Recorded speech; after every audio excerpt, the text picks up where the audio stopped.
యేసుక్రీస్తు వారి యొక్క శక్తిగల నామంలో ప్రతి ఒక్కరిని ప్రేమతో కృపాసింహాసనం దగ్గరికి ఆహ్వానిస్తూ ఉన్నాను. ప్రేమైనటువంటి సంఘమా, నేటి అంశము ప్రకటన గ్రంథము 13వ అధ్యాయంలో ఉన్నటువంటి 666 సంఖ్య ప్రకటన గ్రంథం నుండి తెలుసుకుందాం. Today's topic from the throne of grace 666, the book of revolution chapter 13. నేటి వాగ్దానము ప్రకటన గ్రంథం 1వ అధ్యాయము 18వ వచనం. Today's topic is from the book of Revelation chapter 13, 666. Today's promise from the throne of grace, the book of Revelation chapter 1 verse 18. పరిశుద్ధ గ్రంథము తెరిచి ప్రతి ఒక్కరూ ప్రకటన గ్రంథం 1వ అధ్యాయము 18వ వచనం విశ్వాసము ద్వారా పలకండి. నేను మొదటి వాడను, కడపటి వాడను, జీవించువాడను. మృతుడనైతిని గాని ఇదిగో యుగ యుగములు సజీవుడనై ఉన్నాను. మరియు మరణము యొక్కయు పాతాళ లోకము యొక్కయు తాళపు చెవులు నా స్వాధీనములో ఉన్నవి. యోహాను ప్రకటన గ్రంథాన్ని రాసినటువంటి యోహాను పరిశుద్ధాత్మ ద్వారా యేసయ్య తనతో మాట్లాడారు. దర్శనములో యేసయ్య అంటున్నారు, నేను మొదటి వాడను, కడపటి వాడను, జీవించువాడను. యేసు ప్రభు దగ్గర ఏమున్నది? అధికారము ఉన్నది, సర్వాధికారము ఉన్నది. ఆ సత్యాన్ని యోహానుకు తెలియచేశాడు పరిశుద్ధాత్ముడు, యేసయ్య తెలియచేశారు. ఈరోజు సంఘానికి పరిశుద్ధాత్ముడు గుర్తు చేస్తున్నాడు, యేసయ్య దగ్గర సర్వాధికారము ఉన్నది. నీ భవిష్యత్తు గురించి, నీ పిల్లల భవిష్యత్తు గురించి, నీ భవిష్యత్తు గురించి ఒక విశ్వాసి దిగులు పడకూడదు.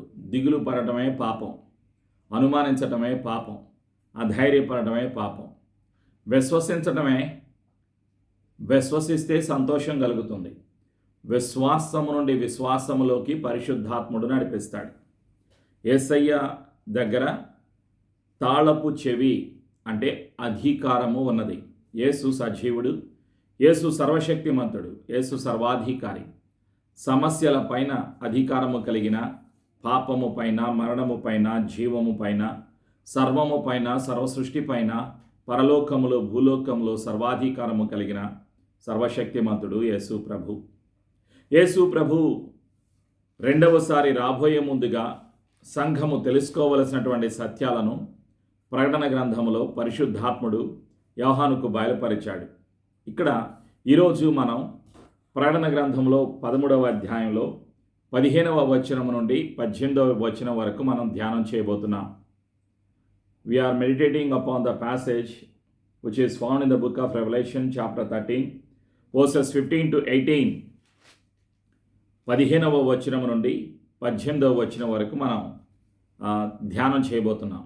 ఇక్కడ ఉన్నటువంటి సత్యం ఏమిటి అంటే 666 అనేటువంటి సంఖ్య. ఈ సంఖ్య ఎవరిది? ఈ సంఖ్య ఎప్పుడు వస్తుంది? ఎందుకు వస్తుంది? ఈ సంఖ్యలో ఉన్నటువంటి ప్రత్యేకతలు ఏమిటి? లక్షణాలు ఏమిటి? అనేక విషయాలు ఉన్నాయి. క్లుప్తముగా కొన్ని విషయాలు మనం తెలుసుకొని మన విశ్వాసాన్ని పెంచుకుంటూ మనం తెలుసుకున్న సత్యాన్ని ఇతరులకు చెప్పడానికి మనలను మనం సిద్ధపరుచుకుందాం. ప్రకటన 13వ అధ్యాయం 15వ వచనం నుండి చదువుతున్నాను. మరియు ఆ మృగము యొక్క ప్రతిమ మాటలాడునట్లును, ఆ మృగము యొక్క ప్రతిమకు నమస్కారము చేయని వారిని హతము చేయునట్లును, ఆ మృగము యొక్క ప్రతిమకు ప్రాణమిచ్చుటకై దానికి అధికారము ఇవ్వబడెను. కాగా కొద్దివారు కానీ, గొప్పవారు కానీ, ధనికులు కానీ, దరిద్రులు కానీ, స్వతంత్రులు కానీ, దాసులు కానీ అందరూ తమ కుడి చేతి మీద నైనను తమ నొసటి అందైనను ముద్ర వేయించుకొనున్నట్లును, ఆ ముద్ర అనగా ఆ మృగము పేరైనను దాని పేరిట సంఖ్య అయినను గలవాడు తప్ప క్రయ విక్రయములు చేయుటకు మరి ఎవనికిని అధికారము లేకుండానట్లును అది వారిని బలవంతము చేయుచున్నది. బుద్ధి గలవాడు మృగము యొక్క సంఖ్యను లెక్కింపనిమ్ము అది ఒక మనుషుని సంఖ్యయే. ఆ సంఖ్య 666. ఇందులో జ్ఞానము కలదు. క్రీస్తు వారి వాక్యాన్ని మన జీవితంలో ఆశీర్వదించునుగాక. ఆమేన్. ప్రియమైనటువంటి సంఘమా, ఇక్కడ పరిశుద్ధాత్ముడు గుర్తు చేసేటువంటి సత్యాలు. ప్రకటన గ్రంథంలో దాదాపుగా 3 వారాల నుంచి కొన్ని విషయాలు తెలుసుకుంటున్నాం. మొదటి వచనం నుండి 10వ వచనం వరకు క్రీస్తు విరోధి ఒక మనిషి సంఘము ఎత్తబడిన తర్వాత భూలోకములో 7 సంవత్సరాల శ్రమల కాలంలో ఉండేటువంటి సాతానుడి యొక్క అనుచరుడు, ప్రభువైన యేసుక్రీస్తును వ్యతిరేకించేటువంటి వ్యక్తి జీవితము, లక్షణాలు, పనులు, అధికారము మనం తెలుసుకున్నాం. క్రీస్తు విరోధి 11వ వచనం నుండి మనం ఏం తెలుసుకున్నామంటే 15వ వచనాల వరకు అబద్ధ ప్రవక్త సంఘము ఎత్తబడిన తర్వాత భూలోకంలో సాతానుడు క్రీస్తు విరోధి అనే ఒక వ్యక్తిని నిలబెట్టి ఇజ్రాయెలు దేశంలో యెరూషలేములో పరిపాలన చేస్తాడు అని విన్నాము, తెలుసుకున్నాము. ఆ క్రీస్తు విరోధికి సహకరించటానికి, సహాయం చేయటానికి మరొక వ్యక్తి అబద్ధ ప్రవక్తను నిలబెడతాడు సాతానుడు అని. ఆ అబద్ధ ప్రవక్త కూడా క్రీస్తు విరోధి వలె దేవదూషణ చేయటానికి, క్రీస్తు ప్రభువుని వ్యతిరేకించటానికి, పాపములోకి, మోసములోకి, నరకములోకి మానవ జాతిని నడిపించటానికి ఇజ్రాయెల్ దేశం నుండి పరిపాలన చేస్తారు అని మనం తెలుసుకున్నాం. క్రీస్తు విరోధి, అబద్ధ ప్రవక్త సాతానుడి యొక్క అధికారముతో. ప్రకటన 13:2వ వచనం, నేను చూచిన ఆ మృగము చిరుత పులిని పోలియుండెను. దాని పాదములు ఎలుగుబంటి పాదముల వంటివి, దాని నోరు సింహపు నోరు వంటిది. దానికి ఆ ఘట సర్పము తన బలమును, తన సింహాసనమును, గొప్ప అధికారమును ఇచ్చెను. సాతానుడు అధికారం ఇచ్చాడు. ఎవరికి? ఒక మనిషికి. ఆ మనిషి క్రీస్తు విరోధి. తరువాత అబద్ధ ప్రవక్త. అబద్ధ ప్రవక్త 11వ వచనం నుండి 15వ వచనం వరకు మనం చూస్తాం. ఆ అబద్ధ ప్రవక్తకు కూడా అధికారం ఎవరిచ్చారు? సాతానుడే ఇచ్చాడు. వీళ్ళిద్దరూ కలిసి సంఘము ఎత్తబడిన వెంటనే ఇజ్రాయెలు దేశము నుండి, యెరూషలేము నుండి వారి పరిపాలన ఉంటుంది. మొదటి 3.5 సంవత్సరాలు శ్రమలు, ఆ తర్వాత 3.5 సంవత్సరాలు మహాశ్రమలు ఉంటాయి. ఈ 3.5 సంవత్సరాలు వాళ్ళ పరిపాలన భయంకరంగా ఉంటుంది. మొదటి 3.5 సంవత్సరాల కన్నా రెండవ 3.5 సంవత్సరాలు మహాశ్రమలు అంటాం, ది గ్రేట్ ట్రిబులేషన్ అంటాం. అయితే 3.5 సంవత్సరాల గురించి చక్కగా పరిశుద్ధ గ్రంథంలో రాయబడి ఉన్నది.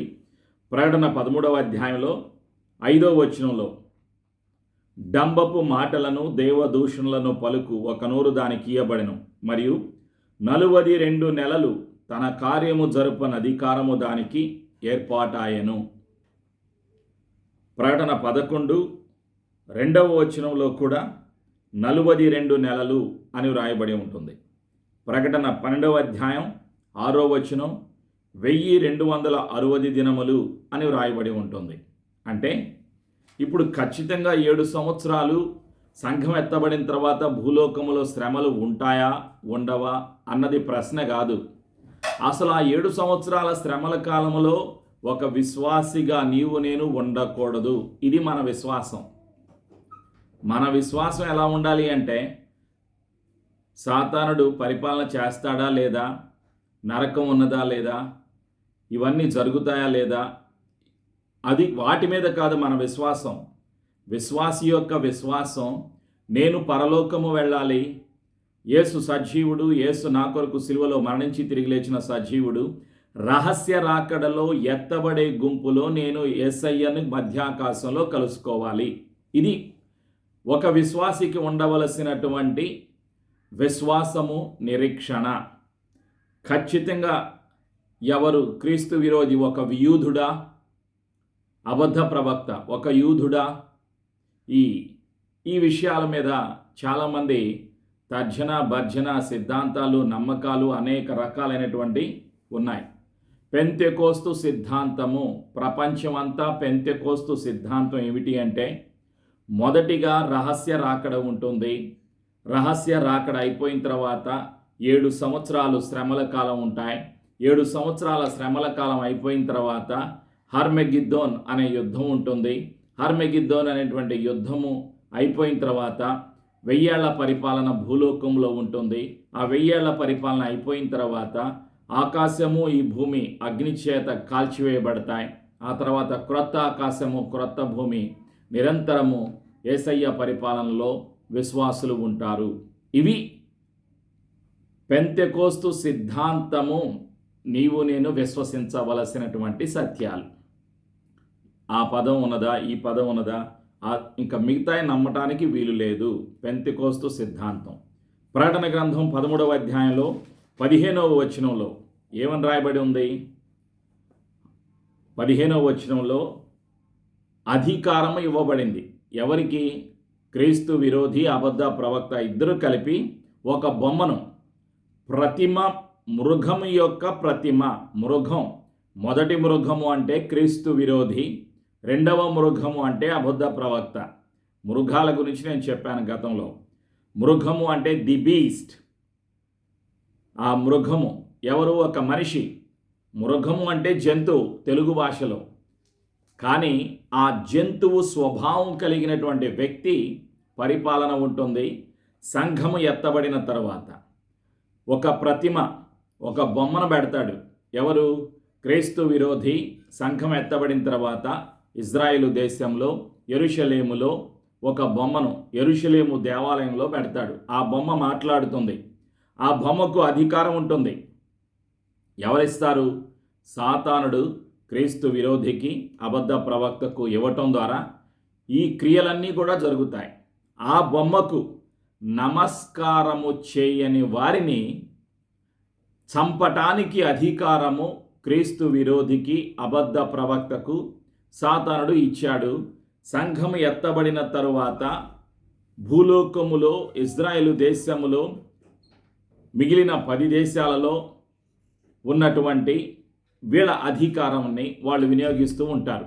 ప్రేమైనటువంటి సంఘమ, ఏమిటి అధికారము? 16-17 వచనాలు. కొద్దివారు కానీ గొప్పవారు కానీ, ధనికులు కానీ దరిద్రులు కానీ, స్వతంత్రులు కానీ దాసులు కానీ, అందరూ 10 రాజ్యాలపైన 10 దేశాలపైన ఇజ్రాయేలు దేశంలో మొదటిగా వీళ్ళ అధికారం ఉంటుంది. తరువాత ప్రపంచం అంతా ఉంటుందో లేదో, ప్రపంచము అన్న పదం రాయలేదు. కానీ ఏమని రాశారు? గొప్పవారు, కొద్దివారు, ధనికులు, పేదవాళ్ళు అని రాయబడి ఉంది. అంటే అందరూ అన్ని దేశాలలో ఉన్నవారు కావచ్చు. ఇప్పుడు ప్రశ్న ఏమిటి అంటే, పరిస్థితి ఎలా ఉంటుంది? పూర్తిగా మనకి తెలియదు, కొంతవరకే తెలుసు. ఆ కొంతవరకే మనకు ఇవ్వబడినటువంటి ఆధారాలను బట్టి మనం కృతజ్ఞతలు యేసయ్యకు తెలియచేస్తూ ఇవ్వబడినటువంటి ఆలోచన విషయాలను విని గ్రహించి అందులోని సత్యాలను తెలుసుకొని మనం చెప్పవలసిందే, కానీ లేనివి మనం చెప్పడానికి వీల్లేదు. కాబట్టి 7 సంవత్సరాల శ్రమలు ఎక్కడెక్కడ ఉంటాయి? 13వ అధ్యాయంలో మొదటిలో 10 కొమ్ములు అంటే 10 దేశాలు అని చెప్పాను. తర్వాత 7 తలలు అంటే 7 దేశాలు. మొదటిగా సంఘం ఎత్తబడిన తర్వాత క్రీస్తు విరోధి పరిపాలన 10 దేశాలలో ఉంటుంది, ఇజ్రాయెల్ దేశముతో కలిపి. ఈ 10 దేశాలలో ఈ యొక్క పరిపాలన ఉంటుంది. ఆ తర్వాత అన్ని ఖండాలకు అన్ని దేశాలకు వ్యాప్తి చెందుతుందా లేదా మనకు తెలియదు. ప్రియమైనటువంటి సంఘమ, అవ్వచ్చు కాకపోవచ్చు. ప్రశ్న అది కాదు. పరిస్థితి ఎలా ఉంటుంది? 666 ఈ ముద్ర, ఇవి మూడు కలిసి ఉంటాయి. 17వ వచనం, తమ కుడి చేతి మీదనైనను, మనం వాచి ఎక్కడ పెట్టుకుంటున్నాము అక్కడ, తమ నొసటి అందైనను ముద్ర వేయించుకొనున్నట్లు ఆ ముద్ర అనగా మృగము పేరైనను. ముద్రలో ఉన్నటువంటి 3 విషయాలు. ఒకటి ముద్ర, రెండవది ముద్రలో పేరు, మూడవది సంఖ్య. ఈ 3 విషయాలు గుర్తుపెట్టుకోవాలి. ముద్ర, పేరు, సంఖ్య. ఆ సంఖ్య ఏమిటి? 666. ఇవి ఎవరికైతే ఉంటాయో వాళ్ళే కొనటానికి, అమ్మటానికి అర్హులు. ఈ ముద్ర ఎక్కడుంటుంది? కనిపించదు బయట. అంటే మనకి అర్థమయ్యే భాషలో చెప్పాలి అంటే ఒక సిమ్ కార్డు మనకి చక్కగా, ఇప్పుడు మీకు ఇంకా అర్థం అవ్వాలి అంటే, ఇప్పుడు మనం అందరం కూడా గల్ఫ్ దేశాల్లో ఉన్న వాళ్ళందరూ కూడా విమానం ఎక్కబోయే ముందు చక్కగా కళ్ళను స్కానింగ్ చేస్తున్నారు. ఇప్పుడు కళ్ళను స్కానింగ్ చేసి వేలిముద్రలు తీసుకుంటున్నారు. అలాగే ఇక కళ్ళు వేలిముద్రలు కాకుండా కుడి హస్తాన్ని చూపించాలి. నొసటి మీద ఇప్పుడు మనం వస్తువులు కొనుక్కుంటే బార్కోడ్, ప్రతి సూపర్ మార్కెట్లో వస్తువులు కొన్న వెంటనే ఒక బార్కోడ్ చూస్తున్నారు. ఆ బార్కోడ్, క్యూఆర్ కోడ్ చేతి మీద లోపల, చర్మం లోపల అమరుస్తారు, లేదా ఇక్కడ నొసటి మీద అమరుస్తారు. అది ఎలా ఉంటుంది అంటే సిమ్ కార్డ్ కన్నా చాలా చిన్నది. అంటే ఒక ఆవగింజ అంత ఉండొచ్చేమో బహుశా. భవిష్యత్తులో రాబోయేటువంటి ఈ యొక్క 666 ముద్ర బహుశా, నా ఆలోచన, ఆవగింజ అంత ఉండొచ్చేమో. ఆ ఆవగింజ అంతా ఆ సిమ్ కార్డుని మైక్రో చిప్ చేతిలో కానీ నొసట్లో కానీ పెట్టేస్తారు. పెట్టేస్తే అది ఉంటేనే అమ్మటానికి, కొనటానికి అర్హత. మనకి కరోనా వచ్చిన తర్వాత చాలామందికి ఈ 666 గురించి బాగా అర్థమైంది. కరోనాలో ఎవరెవరైతే ఉన్నారో వాళ్ళందరికీ తెలుసు. ఒక సూపర్ మార్కెట్కి వెళ్ళాలి అంటే అల్ హుసేన్ యాప్ కావాలి, మెడికల్ యాప్. అందులో నెగిటివ్ అని చూపెట్టాలి. కరోనా వ్యాధి లేదు, నెగిటివ్ అని చూపిస్తేనే, గ్రీన్ అని చూపిస్తేనే సూపర్ మార్కెట్లోకి రానిచ్చేవాళ్ళు, మాల్లోకి రానిచ్చేవాళ్ళు. విమానం ఎక్కాలి అంటే వ్యాక్సినేషన్ కావాలి, అది లేకపోతే అనుమతి లేదు.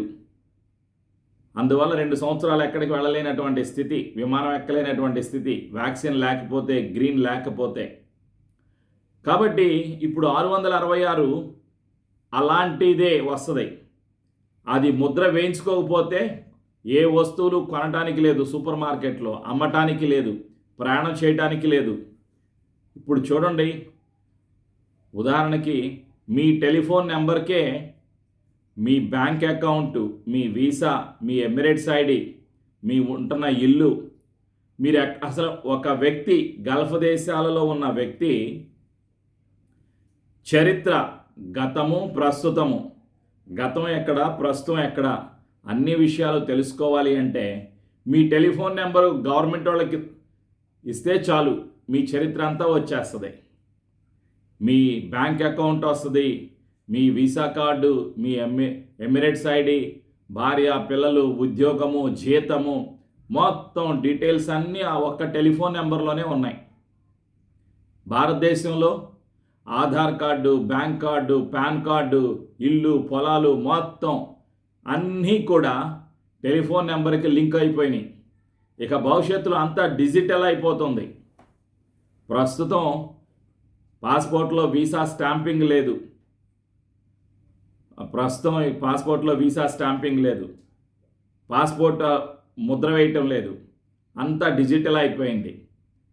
ఇలా భవిష్యత్తులో రాబోతుంది. అప్పుడు ఏమిటి పరిస్థితి? ఎవరి చేతి మీద అయితే, వాళ్ళ యొక్క కుడి చేతి మీద అయితే ఈ యొక్క 666 అని ముద్ర ఉంటుందో వాళ్లే కొనటానికి, అమ్మటానికి, ప్రయాణం చేయటానికి, బతకటానికి అవకాశం ఉంటుంది. అసలు ఆ సమయంలో విశ్వాసులు ఉండకూడదు, నేను ఉండను అన్నదే క్రైస్తవుడి యొక్క విశ్వాసం. ఆ సమయంలో ఉండకూడదు. ఈ 666 ముద్ర రాబోయే ముందుగానే సంఘము ఎత్తబడుతుంది. ఎత్తబడే గుంపులో మహిమదేహముతో మధ్యాకాశములో యేసయ్యను విశ్వాసులు, సార్వత్రిక సంఘము కలుసుకుని మధ్యాకాశములో యేసయ్యతో ఉండాలి. ఇది విశ్వాసం. విడిచిపెట్టబడిన వారికి శ్రమలు. ఎవరికి? విడిచిపెట్టబడిన వారికి శ్రమలు క్రీస్తు విరోధి ద్వారా, అబద్ధ ప్రవక్త ద్వారా, సాతానుడి ద్వారా కలుగుతాయి. వాళ్ళకి ఏముంటుంది అధికారం? హింసించటానికి. ముద్ర వేయించుకోకపోతే వాళ్ళను హింసించటానికి, క్రయ విక్రయములు చేయుటకు మరి ఎవనికిని అధికారము లేకుండానట్లు అది వారిని బలవంతము చేయుచున్నది. ముద్ర విడిచిపెట్టబడిన నామకార్థ క్రైస్తవులు ఈ లోకానుసారముగా జీవించే వాళ్ళని బలవంతం చేస్తాడు సాతానుడు, క్రీస్తు విరోధి, అబద్ధ ప్రవక్త. ముద్ర వేయించుకోమని. వేయించుకుంటే ఏం జరుగుతుంది? ముద్ర వేయించుకుంటే ఇక నరకం. ముద్ర ఉన్నవారు పరలోకములో ప్రవేశింపరు. 666. 666 అనేటువంటి ఈ యొక్క నెంబరు, ఈ సంఖ్య ఎవరిది? సాతానుడిది, ఒక మనిషిది.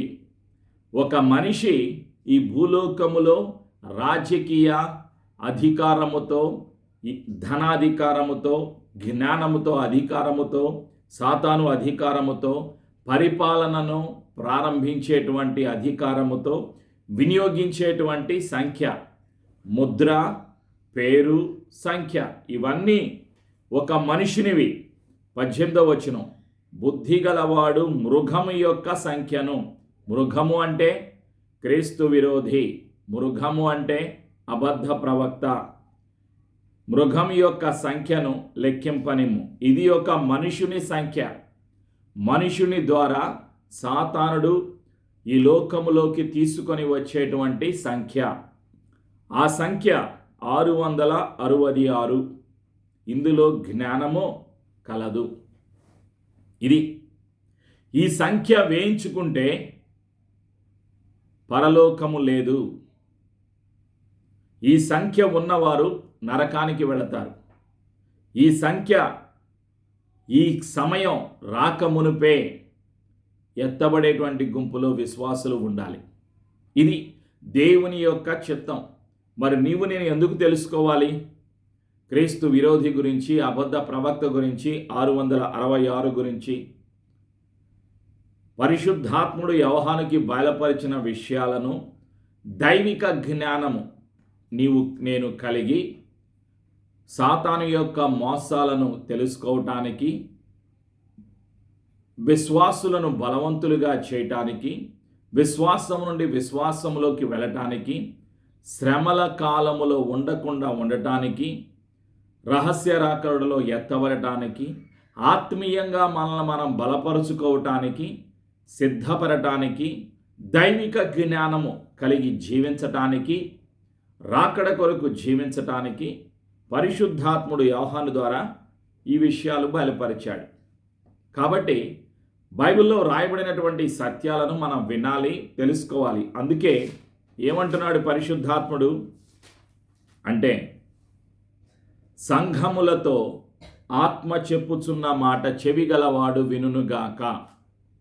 7 సంఘాలకు, మానవ జాతికి, సార్వత్రిక సంఘమునకు పరిశుద్ధాత్ముడు ఏమని సెలవిస్తున్నాడు? సంఘములతో ఆత్మ చెప్పుచున్న మాట చెవిగలవాడు వినుగాక. 2వ అధ్యాయంలో, 3వ అధ్యాయంలో, ప్రకటన గ్రంథంలో ఈ మాటలు రాయబడి ఉన్నాయి. ప్రేమైనటువంటి సంఘమ, ఈ ముద్ర ప్రస్తుతం ఎలా ఉంది అంటే, మానవ జాతి పరిస్థితి భవిష్యత్తులో ఇక టెలివిజన్లో కనిపించవు. భవిష్యత్తులో ఇక మనకి ఇప్పుడే బ్యాంక్ పుస్తకాలు, ఇంతకుముందు మనం బ్యాంకు దగ్గరికి వెళ్ళి డబ్బులు డ్రా చేసుకోవాలి అంటే బ్యాంక్ పుస్తకం తీసుకెళ్ళాలి, చెక్ బుక్ తీసుకొని వెళ్ళాలి. ఇప్పుడు అవేమీ అవసరం లేదు. ఇంటర్నెట్ ఉంటే చాలు, డబ్బులు ఒక ప్రాంతం నుండి ఇంకో ప్రాంతానికి ట్రాన్స్ఫర్ చేయొచ్చు, డబ్బులు తీసుకోవచ్చు.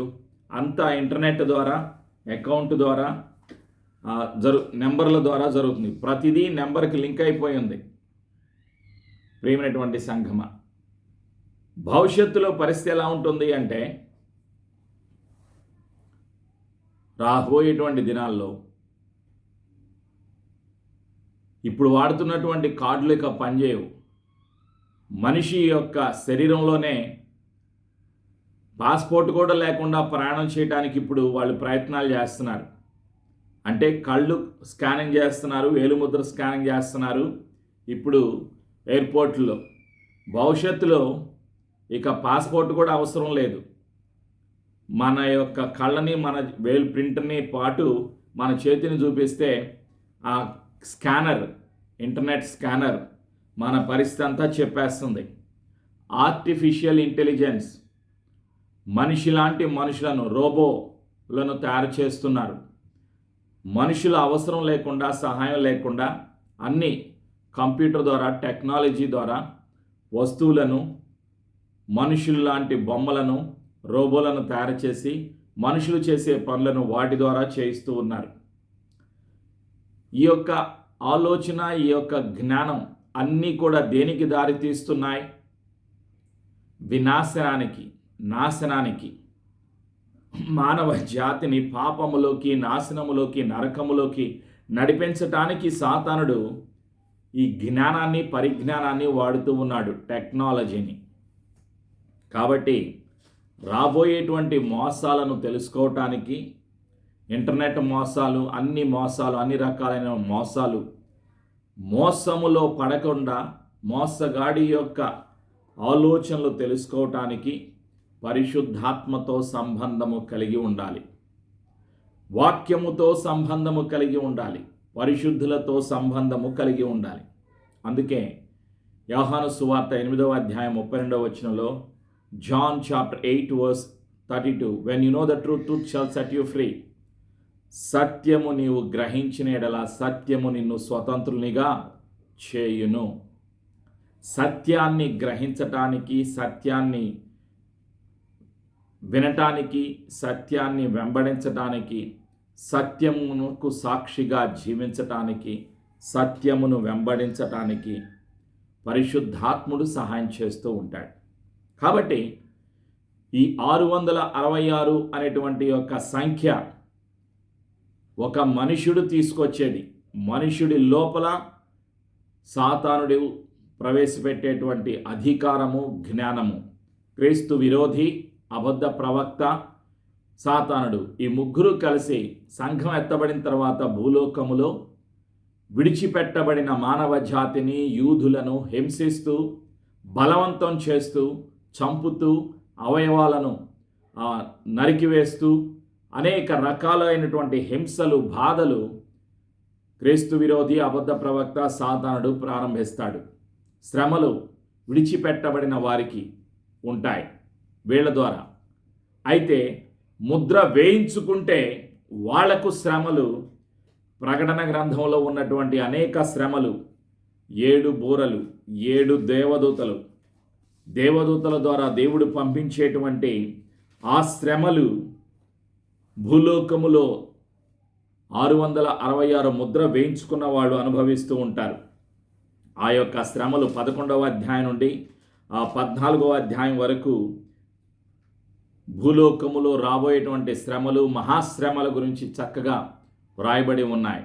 ఆ శ్రమలు ఎవరికి? దేవదూతలు భూలోకములో ముద్ర వేయించుకున్న వారికి కలిగేటువంటి శ్రమలు. వేయించుకోని వారు, విడిచిపెట్టబడిన వారికి కష్టాలు, శ్రమలు సాతానుడి ద్వారా, క్రీస్తు విరోధి ద్వారా కలుగుతాయి. అసలు ఈ శ్రమల కాలములో ఉండకుండా సంఘము ఎత్తబడాలి. ఇది అందుకొరకు నీవు నేను సిద్ధపడాలి.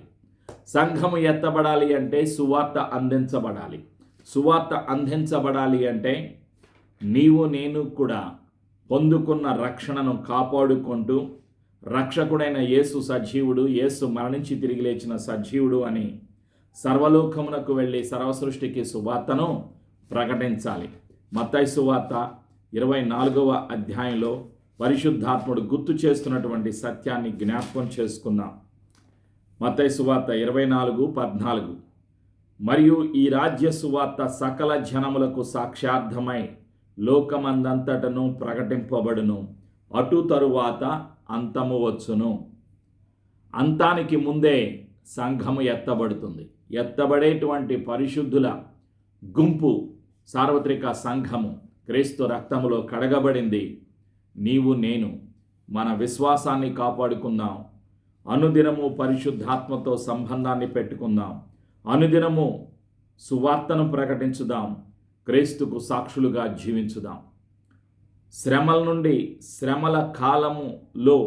ఉండకుండా ఉండటానికి, శ్రమల నుండి తప్పించడానికి, నరకం నుండి తప్పించడానికి యేసయ్య ఇంకా కృప చూపుతున్నారు. ప్రతిరోజు వేల మంది చనిపోతున్నారు రక్షణ లేకుండా. వారి ఎడల, నశించిపోతున్న ఆత్మల ఎడల భారము కలిగి విశ్వాసముతో నశించిపోతున్న ఆత్మల కొరకు ప్రార్థన చేద్దాం. మన బాధ్యతలు నిర్వహిస్తూ క్రీస్తు కొరకు జీవించటానికి మనల్ని మనం సిద్ధపరచుకుందాం ప్రార్థన ద్వారా. యేసయ్య కృప మనందరికీ సదా తోడేయుండునుగాక. ఆమేన్. ప్రార్థన. పరిశుద్ధాత్మదేవా, నీకు వందనాలయ్యా. 666 గురించి కొన్ని విషయాలు క్లుప్తంగా ప్రకటన గ్రంథం 13వ అధ్యాయంలో 15 నుండి 18 వరకు రాయబడిన సత్యాలను వినటానికి, యేసయ్యను విశ్వసించటానికి, యేసయ్య రాకడ కొరకు సిద్ధపడటానికి, సార్వత్రిక సంఘముతో ఎత్తబడే గుంపులో ఉండటానికి, రక్షణను వణుకుతో భయముతో కాపాడుకోవటానికి, యేసు సజీవుడు, యేసు మృత్యుంజయుడు, యేసు సర్వాధికారి, యేసు ప్రభుని ఒప్పుకోవటానికి, ప్రతి మోకాలు వంగులాగున, ప్రతి నాలుక యేసు ప్రభుని ఒప్పుకొనులాగున, సర్వలోకమునకు వెళ్ళి సర్వసృష్టికి సువార్తను ప్రకటించటానికి ప్రతి విశ్వాసిని నన్ను పరిశుద్ధాత్ముడా సిద్ధపరుస్తున్నందుకు వందనాలు. ప్రార్థనలో, విశ్వాసములో, పరిశుద్ధతలో సిద్ధపడి సత్యమునకు సాక్షిగా జీవించటానికి సహాయము దయచేస్తున్నందుకు వందనాలు. అనుమానాలను, భయాలను, చీకటి అధికారాలను, సాతాను ప్రణాళికలను, మోసమును, రోగమును, శోధనను యేసు ప్రభు నామములో దూరపరుస్తున్నాను. యేసు రక్తములో మా జీవితాలను ముద్రిస్తూ యేసు ప్రభుని ఒప్పుకొనుచు యేసు కొరకు జీవిస్తాము అని మాట ఇస్తూ, యేసు ప్రభుని ప్రకటిస్తాను అని మాట ఇస్తూ ఈ సమర్పణ ప్రార్థన యేసు నామములో చేయుచున్నాము తండ్రి. ఆమేన్.